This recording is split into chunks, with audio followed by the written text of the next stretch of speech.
झारखंड विधानसभा का बजट सत्र चल रहा है। सत्ता पक्ष और विपक्ष कई मुद्दों को लेकर एक दूसरे को घेरते हुए नजर आ रहे हैं, लेकिन इस बीच कई ऐसे लोग हैं जो लगातार आंदोलन कर रहे हैं, लगातार अपनी बात सरकार तक पहुंचाने की कोशिश कर रहे हैं। इस बीच सीटेट के भी कई अभ्यर्थी आज मुख्यमंत्री हेमंत सोरेन से मुलाकात करने के लिए पहुंचे थे। हालांकि मुलाकात नहीं हो पाई है। पूरा मामला हम इन्हीं से जानेंगे कि क्या कुछ मामलों को लेकर आज ये लोग विधानसभा के परिसर में पहुंचे हुए, विधानसभा पहुंचे हुए, बजट सत्र चल रहा है। ऐसे में मुख्यमंत्री से क्या मुलाकात हो पाई और मामला क्या है? मुलाकात तो नहीं हो पाई है क्योंकि सीएम सर अभी हैं नहीं राज्य में, तो इसलिए नहीं हो पाए। तो आगे हम लोग फिर मिलेंगे। और हम लोग का मुद्दा ये कि राज्य सरकार हमें शामिल किया था और उसके तरह ही हम लोग एग्जाम भी दिए। एग्जाम देके जो आज के डेट में हम लोग 70-80% मार्क ला रहे हैं, उसके हिसाब से मेरिट के हिसाब से हम लोग आना चाह रहे हैं। लेकिन कुछ छात्र जो जेटेड हैं वो नहीं चाहते कि मेरिट में आए, हम लोग को चाहिए फ्री फोकट का ले लें। वो कंपटीशन में नहीं बैठना चाहते, उनको डायरेक्ट नियुक्ति चाहिए। इसी कारण वो क्या किए, सीटेट को हटाने के लिए षड्यंत्र रचा और बोला गया कि ये बीच में ये लोग घुसे हैं, इनको सरकार को नहीं शामिल करना था। जो उसी के तरह एक तेज प्रताप का केस था, उस जजमेंट के अनुसार हमें भी बोला कि आप बीच में घुसे हैं इसलिए आप एलिजिबल नहीं है। लेकिन सरकार से हम कहेंगे कि आप हमको एलिजिबल किए हैं तभी हम लोग बैठे हैं इस एग्जाम में। आज सब कुछ कंप्लीट हो चुका है, एक रिजल्ट बाकी था, उस पर रोक लगा हुआ था और 4 जगह एग्जाम दिए हुए। उसके बाद हम लोग का आशा था कि हम लोग शिक्षक बनेंगे, लेकिन क्षण भर में एक जजमेंट के हिसाब से हम लोग बाहर हो चुके हैं। तो सरकार से हम लोग आग्रह करते हैं कि सरकार रिव्यू पिटीशन करे, दायर करे, किस तरह से हमें शामिल करे, क्योंकि सरकार के हाथ में सब कुछ है। सरकार चाहेगी तो हमें शामिल कर सकती है और सरकार को चाहिए अच्छा टीचर। तो अच्छा टीचर कैसे आएंगे? एजुकेशन अच्छा मतलब टीचर देंगे तो आपका बच्चा अच्छा आएगा, कंपटीशन होगा। तो हम लोग 70-80% ला रहे हैं। हम लोग अगर बाहर हो जा रहा है और जो 30% मार्क कर रहा है उसको अगर टीचर बनाइएगा, कल को क्या करेगा? वही से होते रहेगा जो आज हो रहा है, तो टीचर अच्छा नहीं मिल पाएगा। तो मैं सरकार से दरखास्त करूंगा कि हमारा सहयोग करे और रिव्यू में पिटीशन दायर करें ताकि हम लोग का सहयोग में हम लोग भी शामिल हो इस नियुक्ति परीक्षा में। क्या शिक्षा मंत्री या फिर अन्य विधायकों से आप लोगों ने मुलाकात की अपनी समस्या को लेकर? मिले हैं, लेकिन सरकार इसमें जो है सो गंभीर जिस तरह से दिखाना चाहिए था सीटेट अभ्यर्थी के पास, ठीक है, उस तरह से अभी तक तो मिला नहीं है।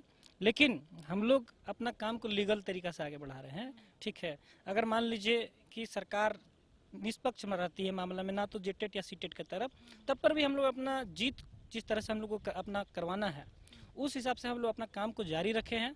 उसमें हम लोग कोई भी बर्दाश्त गलत चीज़ नहीं करेंगे। दूसरा गलत काम जो एक्चुअली जेटेट वाला लोग की तरफ से हुआ है, ठीक है, कि वो लोग मगही, भोजपुरी, अंगिका, ये 3 सब्जेक्ट जो है विषय है, ये एक्चुअली में झारखंड का लैंग्वेज है ही नहीं, ठीक है। अब क्या हुआ कि 2016 में जो लोग इससे जो पास हुए हैं वो दूसरा लैंग्वेज से फॉर्म भर कर करके हम घुस गए, एग्जाम को दे दिए।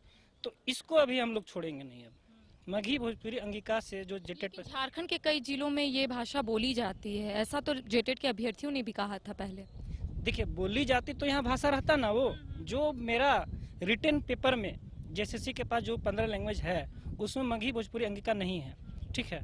और जब वो नहीं है तो वो उससे आप एग्जाम तो आपका हुआ नहीं, आपका वैकेंसी ही नहीं था एक्चुअली इसमें, ठीक है। जो एग्जाम का नोटिफिकेशन आप जब चेक कीजिएगा वहाँ मगही, भोजपुरी, अंगिका कहीं पे लिखा हुआ नहीं है।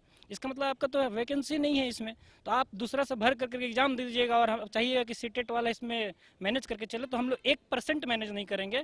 टारगेट हर एक व्यक्ति को किए हैं जो मगही, भोजपुरी, अंगिका से पास है, और हर एक व्यक्ति का लिस्ट भी हम लोग के पास है, सबका नाम वाइज, ठीक है। हम लोग डाटा पहुंचा भी दिए हैं, सबको बाहर करवाने का काम करेंगे। उसमें हम लोग टाइम लिमिट भी दे दिए हैं, इतना दिन तक हम लोग को इस पे रिजल्ट चाहिए, नहीं तो हम लोग इसमें कोर्ट का दरवाजा जरूर अपना ठकठकाएंगे कि हम लोग को इसमें न्याय चाहिए। और हम लोग इस बेसिस पे न्याय चाहिए कि मान लीजिए, ठीक है, कि सीटेट को ये लोग धोखा से बाहर निकाला गया है, तो आने वाला समय में हम लोग को तो मान लीजिए तो पहला है कि यहाँ घुसना है, हम लोग घुसेंगे भी, लेकिन बाकी जो और 25,000 26,000 जो सीट बचा है उसमें उन लोग के लिए सीट खाली हो जाएगा, ठीक है। तो उन लोग को उसमें हेल्प हो जाएगा, ठीक है। लेकिन जो गलत तरीका से घुसा है ना, वो बर्दाश्त नहीं होगा। आप टीचर बनेंगे, आप गलती कीजिएगा तो आपका स्टूडेंट क्या करेगा, है ना। आप मगही, भोजपुरी पे अंगिका किसको पढ़ाइएगा जब झारखंड में लैंग्वेज है ही नहीं? तो ठीक है, ये बात है। और इसमें हम लोग बहुत आगे बढ़े हैं, सरकार को बात पहुंचा दी है कि हम लोग को इसमें इनको को अगर आप लोगों की बात नहीं सुनी जाएगी तो आप लोग न्यायालय का दरवाजा भी खटखटाएंगे। हाई कोर्ट हो या सुप्रीम कोर्ट हो, छोड़ेंगे तो नहीं इस बार। हम लोग बेसिकली क्या है कि हम लोग सुप्रीम कोर्ट में हमने हमने अभी हाल ही में अभी रिव्यू पिटीशन हमने दायर कर दिया है। तो अब क्या है कि बेसिकली हमारा मुद्दा यही है कि गवर्नमेंट ने हमें अलाउ किया था, सीटेट को अलाउ किया था इस भर्ती प्रक्रिया में बैठने के लिए। तो अब बस हमारी यही दरख्वास्त है गवर्नमेंट से, स्टेट ऑफ झारखंड से यही हमारा दरख्वास्त है कि वो किस तरह से रिव्यू पिटीशन के लिए हमारे लिए वो सहयोग करेंगे।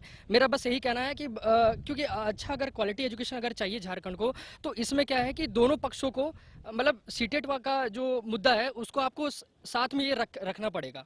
बस मेरा यही कहना है। तो देखिए, लगातार ये तस्वीर हम अपने दर्शकों को दिखा रहे हैं कि सीटेट के अभ्यर्थी आज विधानसभा पहुंचे हुए मुख्यमंत्री हेमंत सोरेन से मुलाकात करने के लिए पहुंचे थे। हालांकि इनका कहना है कि आज मुख्यमंत्री हेमंत सोरेन से इनकी मुलाकात नहीं हो पाई है, लेकिन अगर इनकी बात नहीं मानी जाएगी तो ये लोग कोर्ट का भी दरवाजा खटखटाएंगे। फिलहाल कैमरा सहयोगी राजवल्लभ के साथ करिश्मा सिन्हा, न्यूज़ 22 को रांची।